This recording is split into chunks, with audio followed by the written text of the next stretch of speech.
Sino ngayon na nagpapatibok ng puso? So may mga nagtatanong sa akin kung may link daw ba ako sa account. Oy! Yung loko-loko. Ha? Kaya niyo na yan? Dapat gano'n.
Kumusta naman ang tindahan? Wala na kaming tinda. Ayan, so we're celebrating Father's Day. Actually, we're celebrating Father's Day. We have connecting rooms and mas gusto nila hiwalay. Mas gusto nila hiwalay na bed. Hindi ko rin alam kung bakit. Na pwede naman yung isang room. But, I guess, gusto nila dito. Magkagalit. Magkagalit ba kayo? Magkagalit ba kayo? Hindi nila sinasagot. Chismis. So, I'm here talaga in Lanson with Chabs. Chabs pa rin yung pangalan mo. Magkaiba. Pag may cute, syempre iba yun natin. Ano naman pangalan mo? Pag may cute, Leon. Ay! Saan ang galing? Sa labas. Sa Globe. So, nag-ano kami dito, chika. Ang ganda, oh! Para kami nasa condo. Pero, ay, ang ganda ng condo. Pero I like, ang social dito sa Lanson. Yes. Pero nag-set up kami dito kasi kaya talaga kami nandito para mag-content ng makeup. Yes. Ganyan, nag-set up na kami ng lighting with some makeups and nag-tutorial na kami dito. Ang dami niyang alam sa makeup. So, if you want, follow him. Him or her? Him or her? It. Ayan. Dito po. Flash po niya. Ayan. So, magkakwentuhan muna kami about me kasi ang dami talaga. Ang dami ko natututunan. So, later. So, Okay. we're going to have dinner. Dinner? Saan ka mag-dinner? Sayan. Ano spelling nun? Sian. Sayan? Sayang. Sabi ni Gwen, bobobo naman ito. Ay, ang ingay. Hallway pala to ng hotel. Guys, ang gusto ko pala dito yung elevator. Look. Okay, third floor tayo. Oh, ang ganda. Outfit check! Outfit check! Siyempre, walang-wala naman ako sa branding mo. Ako, H&M lang naman yung damit ko. Ikaw? Mew mew. Mew mew! Celine. Pero lahat to na lang sa TikTok shop. Lalo. So, I'm gonna grab the opportunity to do a tour dito kasi wala lang tao. Kanina medyo madami yung tao. So, this is also a co-working space. So, cafe siya, co-working space. And may mga parang conference rooms inside. So, you can rent it. This one, pwede to sa mga hindi guests ng hotel. So, halimbawa, napadaan ka lang dito sa Lanson, you want to work. So, pwede kang mag-charge, may wifi for free, then you can stay here, diba? Social. Ito yung nagustuhan ko kasi may mga solo pods na may table dyan. So, if you have a meeting, diba, medyo formal yung meeting mo or you need like privacy, eto. Pwede ka dyan mag-isa. And yung one-on-one yung mga meetings, ganyan. There are plugs here. Pwede kayo din mag-meeting or mag-ML. Charge, ganyan. So, I'm gonna give you a sample of their conference room. So, ganyan siya. O, diba? Diba? Cute. May nakamatch ako. Wow. Nagka-Tinder pala.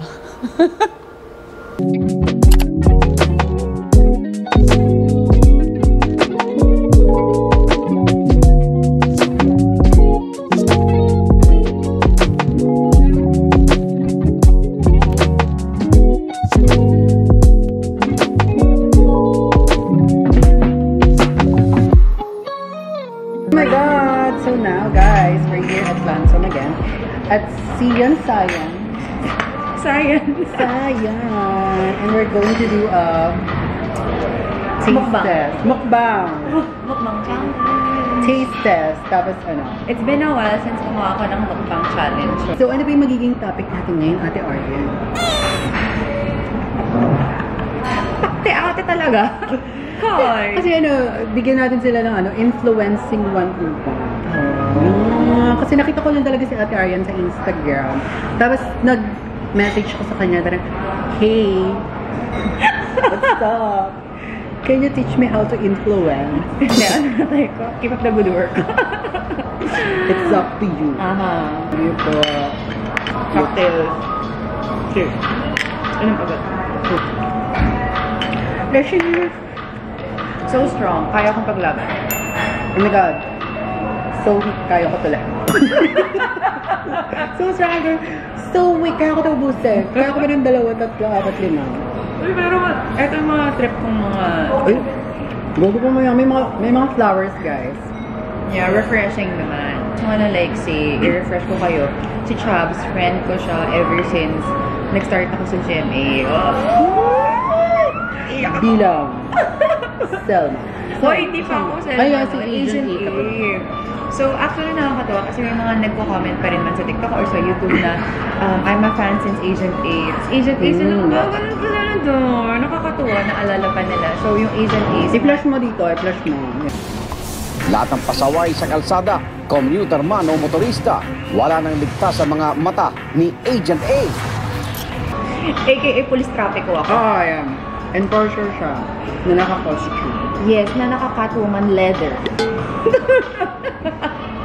All black leather with mask. Tapos kailangan papagumang hair, kulot-kulot ang hair. Kaya hirap na hirap talaga sila mag-book sa akin ni Kate. Bawal yan eh!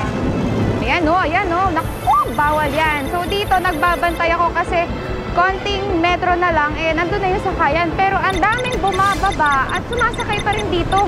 Ate Aryan, ano ba maging influencer? Just be yourself. Like this? Like that? Yeah. Be authentic. Yun lang naman eh. For example, with the brands na gusto mo, kahit hindi ba yan, kumbaga, kailangan makita nila na relevant ka rin. Which is yun naman talaga yung gusto ko rin mangyari na relevant ako sa ibang tao ngayon.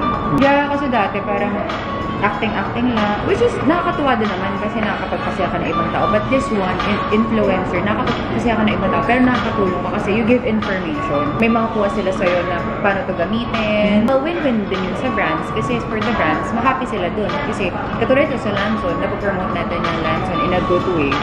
At the same time, pag nalaman nila yung price and bago yun, then benefit din naman yun sa mga viewers or followers ko. Diba? Something new, something trendy, ganyan. Kaya pala na-inspire ako pag nanonood ako ng TikTok. Iba naman yung TikTok ni. Sabi mo kaya nakaka-inspire. So, ibig sabihin nagiging effective sila. Kasi minsan parang like, course na siya. May mga educational din. Like yung mga makeup, di ba? Ang dami din. Ba't ka nagre-react? Ano yun? Hindi lang naman ako. Be myself. Pero di ba, yung iba naman doon for entertainment. Diba? Yeah. Maaaliw ka lang, but I'm happy with my platform. My main platform, actually, yung mas nagagamit ko is Instagram, which is for the brands naman. Pero, surprisingly, mas marami akong followers sa TikTok. Maybe because mas madaling mag-follow, or mas gusto na yung mga acting-actingan ko. Which is nakakamiss kasi, nakakamiss din ako mag-acting. So, doon ko nalalabas yung inner acting kid ko. But with Instagram or on brands na I love din naman yung mga brands na pinopromote ko. Yun isa pa yun. Minsan, may mga brands na parang hindi for me, hindi namin tinatanggap. Kasi na, ayaw naman namin maging hindi authentic. So, pinipili rin naman namin yung brands na gusto namin i-partner. Hindi dapat lahat accept lang ng accept. Yes. Paano kung for example, Ate Arya, nagsisimula pa lang ako, do I have to be choosy when it comes to accepting a brand? For example, I'm a makeup artist and then may nag-tap sa akin ng food and beverages, and hindi ko naman po siya niche. Kasi parang like, on my page, I'm more into makeup, skincare. So, is it okay if i-accept ko siya kahit na, it's out of my brand? Yeah. Kasi food naman yun. Example, ako, may nag-offer sa akin motorcycle brand. Hindi nga ako marunong mag-motorcycle. So, kahit as much as I want to get it, mahirap for me kasi kaligtasan ko pa rin. Plus, feeling ko wala rin naman ako masyadong followers or hindi yun yung audience ko talaga, yung mga motorcycle enthusiasts. So, baka masayang lang din yung company na magbayad sa akin kasi nga hindi ko ma-deliver ng maayos. Ganun. But for beginners, ako, I believe, tanggap ka ng tanggap kasi malay mo, dun mo lang marirealize na, effective ka pala dito sa product na to, or sa brand na to, or sa lifestyle na to, or ganyan. So, gano'n din naman ako nag-umpisa. Minsan kasi mapapaisip ka kasi may mga brands na gusto kang kunin. Tapos, effective pala ako. Parang one time, gulong. Well, nagre-racing naman din ako. So, parang mas bumenta ako when I promoted Bridgestone noon. Na nagpapalit lang naman ako ng set of tires. So, ang daming view. So, you can never tell. So, pwede naman. Depende kung saan mo gusto makilala ka. Kasi kung, halimbawa, iba-iba, maguguluhan din yung audience mo. So, actually, lalaruin mo rin yan. It's a game. Laro pa rin naman. Kasi ba naman dito, pinaglalaroan tayo. Charot yan. So, ikaw, as a makeup artist, gusto mo mag-venture out ng ibang genre. Viva Max. Hindi. Gusto ko mga inspirational quote. Yung nakalagay dito sa taas. Temot, ganda-ganda ka lang. Life is giving you hard life. Deal with it. Minsan ginagawa ko din yun. Pag feeling ko ang ganda ng scenery, ganyan. Pero kasi ngayon, mas more on travel talaga ako. Yung mga kahit local or international. So, pwede mo rin gawin yun, pang content. Actually, laro-laro lang talaga. You'll never know yun pa yung mag-hit. Right now, I think the trend would be funny reels. Diba? Yeah. Magmi-meme ka or gayahin mo yung mga nasa ibang bansa na reels, diba? Definitely. Definitely, Ate. Should we English? I do. Inom mo lang. Malakas ng tama nito, girls. Ayoko na, guys. Sino ngayon na nagpapatibok ng puso?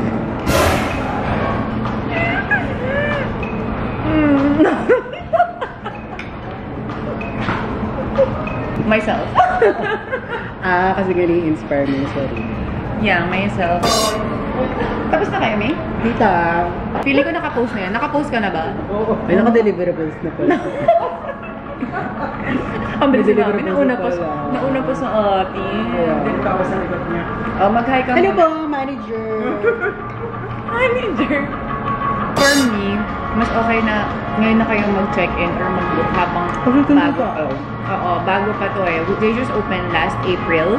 As in April, ano ba ngayon? June. Diba? 2 months or 3 months ago. Flash namin dito sa screen yung map. Pinahirap ko ba? Kaya nga, pwede naman mag-plan. Pero I'm a coffee lover. Tapos, downstairs, there is Black 12, which is a coffee shop. Tapos, nung na-try ko siya, ang sarap ng coffee. Tapos, ito pa. Ano? Bumili ako gamit ang aking video card. Oh. At nagkaroon ako ng 20% discount. Ano? Using my video card. Go true! Legit. Like legit. Yan! Nagdala lang sila ng cocktail. Lahat ng cocktails nila ay It's the cocktail. Ano daw? Dami COVID dito. Kanina. Nag-aantay ako sa dito kanina. Eh? Totoo yan. Mga ano. Kung mahilig kayo sa mga foreigners, ang main attraction talaga dito. Affirmation pala. Affirmation ang main attraction dito. So may mga nagtatanong sa akin kung mahilig daw ba ako sa AFAM. Oy! Sinima ngayon. Wala naman. Hindi ako loko. Ha? Sure ka sa inyo. Siyempre, hindi na ako gamagit ng pangalan. Alam ko naman ako tayo. Sabi ko, huy, kasama ko si ano dito sa shoot. Ganyan. Sabi niya, huy, bantayan mo ko anong ginagawa. Hindi naman guard. Baka nag-trend sila nun eh, yung ex niya. So, So, anong character naman yung gusto mo? Like, like, funny guy, serious guy, or studious, you know, like... ako gusto ko yung like me na medyo sociable. Kahit di naman super duper extrovert. Kaya kong iwanan sa mga friends ko kasi marami akong friends eh. So, yung hindi ko na kailangan pang isipin siya. Madiskarte, kaya niya yung sarili niya, gano'n. Kasi most of the time, laging ako yung dinadala ko sa sila, gano'n. So, kaya niya na yan, dapat gano'n.